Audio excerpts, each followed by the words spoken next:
우리는 계속해서 잠언의 말씀을 아침마다 묵상하고 있습니다. 여러분, 인생은 끊임없는 선택의 연속입니다. 아침에 새벽 예배를 나올까 말까의 선택부터 아침에 무엇을 먹을까의 선택부터 다양한 선택의 연속이 우리의 삶의 모습입니다. 여러분, 그런데 우리가 선택을 해야 되기 때문에 이 선택이 잘한 선택인가, 옳은 선택인가, 이것을 우리는 중요하게 생각할 수밖에 없습니다. 그래서 우리가 인생을 살아갈 때 선택할 수밖에 없는 삶의 모습이기 때문에 우리에게 필요한 것은 또 다른 덕목은 무엇일까요? 그것은 지혜입니다. 우리가 이게 선과 악이 분명한 것이면 모르겠지만, 여러분, 우리가 살다 보면 굉장히 그레이 에어리어가 굉장히 많지 않습니까?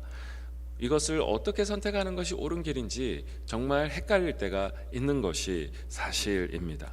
그래서 우리는 이 하나님으로부터 오는 참된 지혜를 구하고 또 기도해야 하는 이유도 바로 거기에 있습니다. 그런데 지혜에서 특히 잠언에서 말하는 강조하고 있는 것은 바로 그 지혜가 여호와 하나님을 경외하는 것으로부터 온다라고 이야기를 하고 있습니다. 우리는 마치 요즘에 AI 시대처럼 타이핑을 하면 정답이 탁 튀어나오는 그런 어떤 식의 지혜를 구하지만, 지혜는 어떻게 보면 그런 식으로 이루어진 것 이상의 의미라는 것을 우리는 이해해야 할 것입니다. 오늘 특히 우리가 읽은 이 본문에서는 악인과 의인에 대한 이 대조를 이룸으로써 어떤 것이 지혜로운 삶인가를 오늘 잠언은 우리에게 이야기를 해주고 있습니다. 또한 악인과 의인의 이 삶에 대조하는 과정 속에서 바로 개인과 공동체 전체에 이들의 행동과 말과 이것들이 영향을 끼친다라는 것 또한 오늘 본문을 통해서 보여주고 있습니다. 오늘 잠언 11장 1절은 이렇게 시작하고 있습니다. 속이는 저울은 여호와께서 미워하시나 공평한 추는 그가 기뻐하느니라. 여러분, 동서고금을 막론하고 저울과 추는 모든 사람들과 사람 사이에 이루어지는 거래에 있어서 아주 중요한 기본적인 도구였습니다. 그래서 이것을 조작하는 것은 그냥 단순히 그 추와 저울의 그 어떤 한 부분을 조작한다기보다는 사실 이웃을 속이기 위함이죠. 근데 이웃을 왜 속일까요?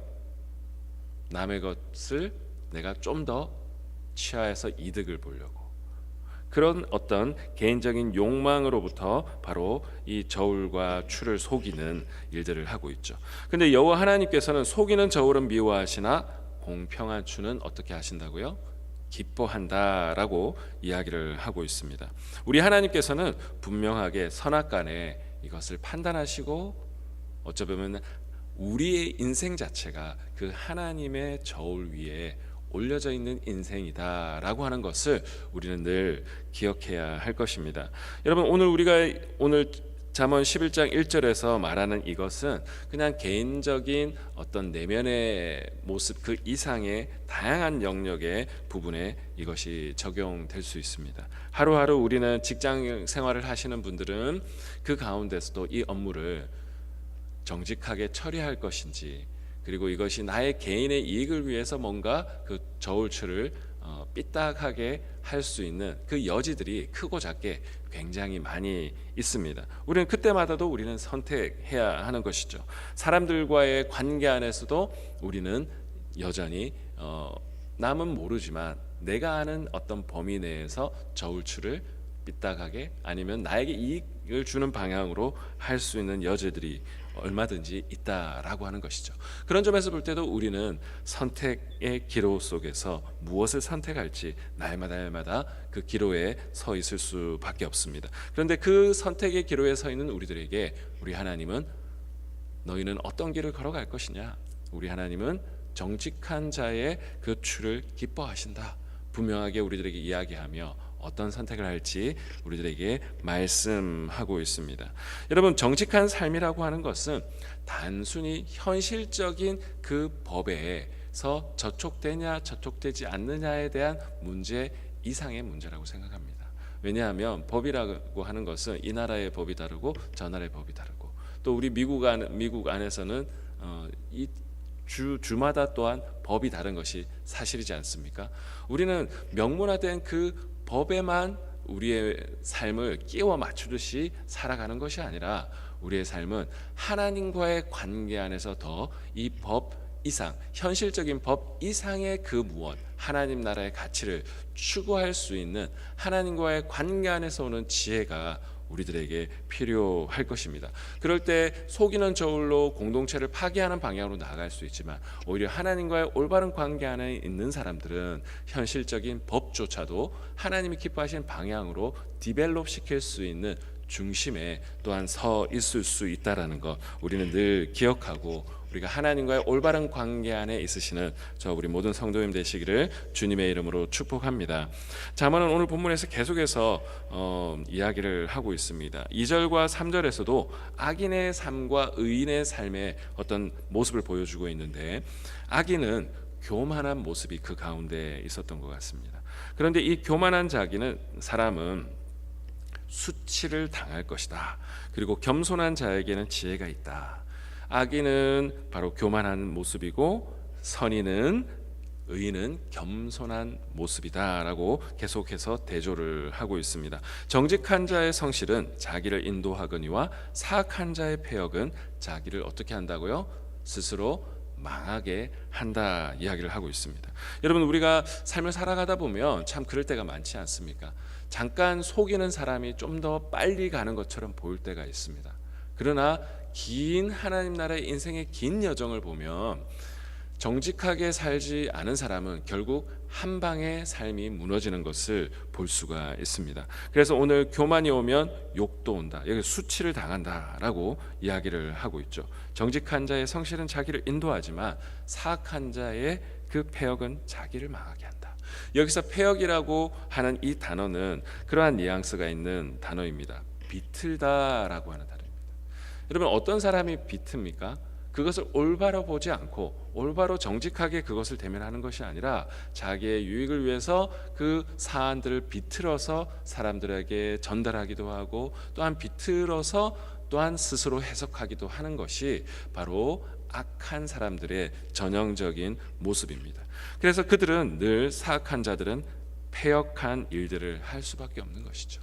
선과 진리를 추구하는 사람들은 내가 혹 당장은 그것이 100% 소화가 되지 않는다 할지라도 하나님 앞에서 정직하고 하나님과의 올바른 관계 안에 있는 사람들은 그것을 계속해서 묵상하고 하나님 이것이 기뻐하신 일이라면 하나님 그 길을 걸어갈 수 있도록 인도하여 주십시오. 오히려 하나님과의 관계 안에서 기도하는 사람이죠.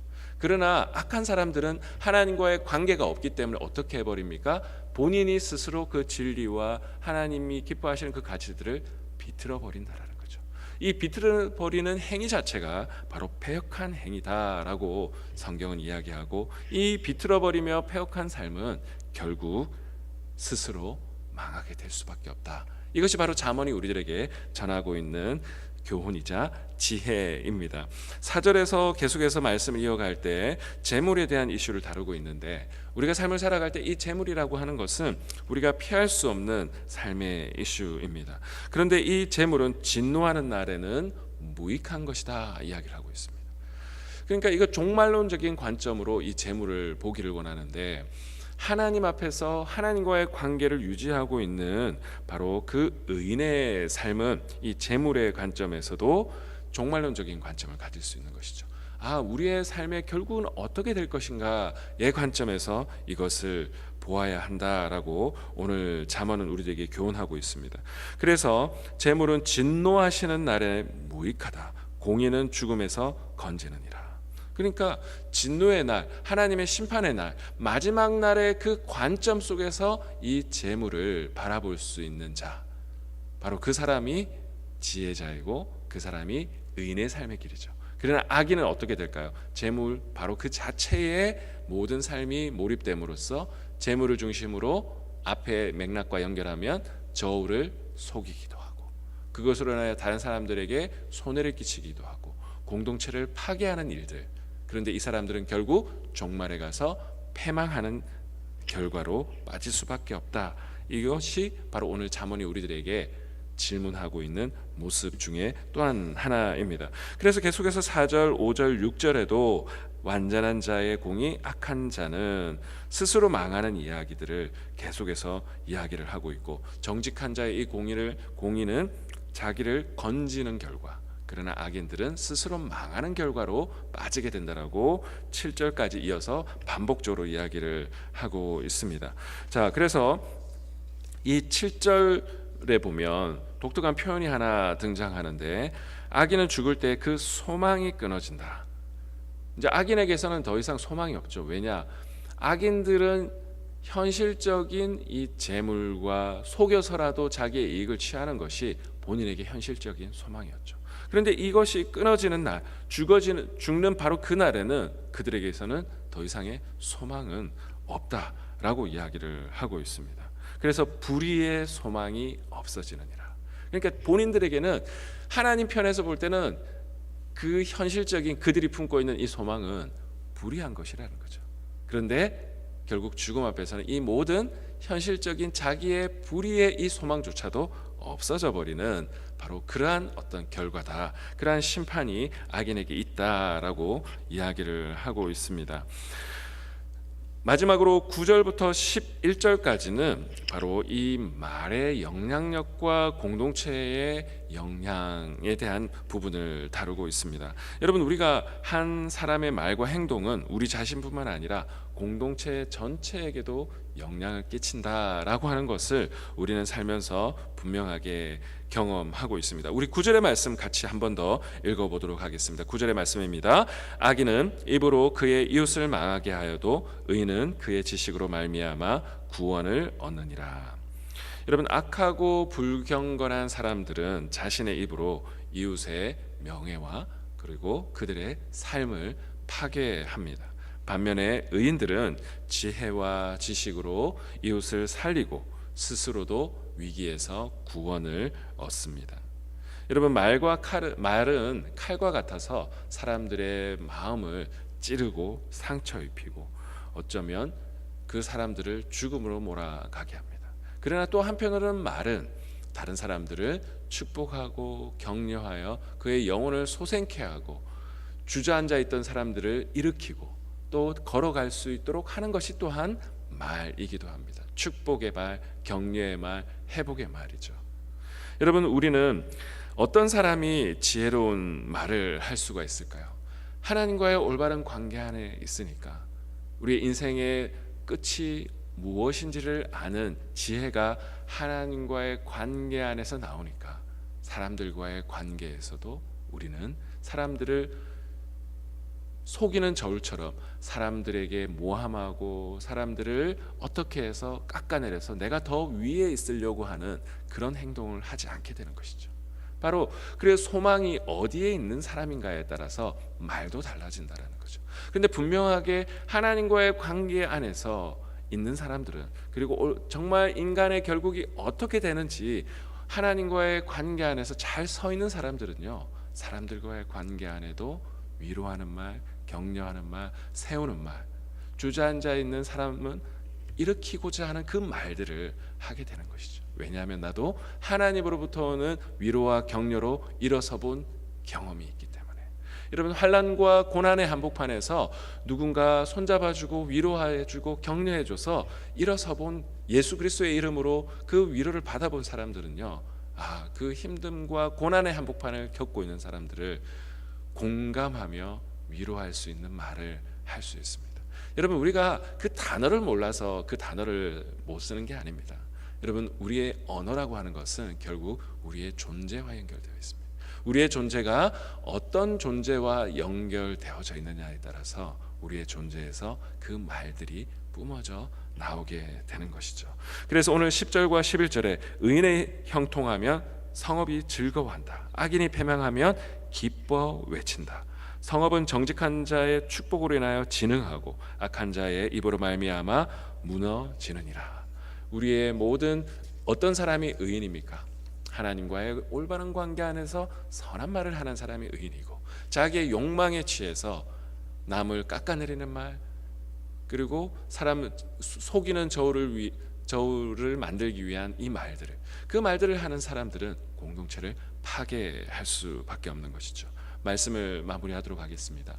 오늘 잠언은 악인과 의인의 모습을 대조적으로 우리에게 보여주면서 참된 지혜자의 길을 걸어가라고 우리를 초대하고 있습니다.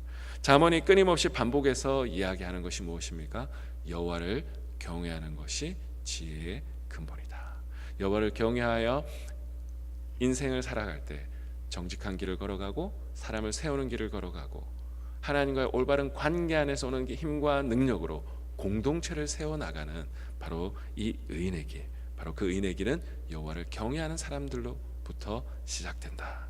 여러분, 이 말씀을 기억하며 오늘 이 아침에 하나님 공동체를 세우는 그러한 의인의 모습, 지혜자의 모습으로 하나님 오늘 살아갈 수 있도록 우리를 사용하여 주시옵소서. 그렇게 기도하며 나아가시는 저와 우리 모든 성도님 되시기를 주 예수 그리스도의 이름으로 축복합니다.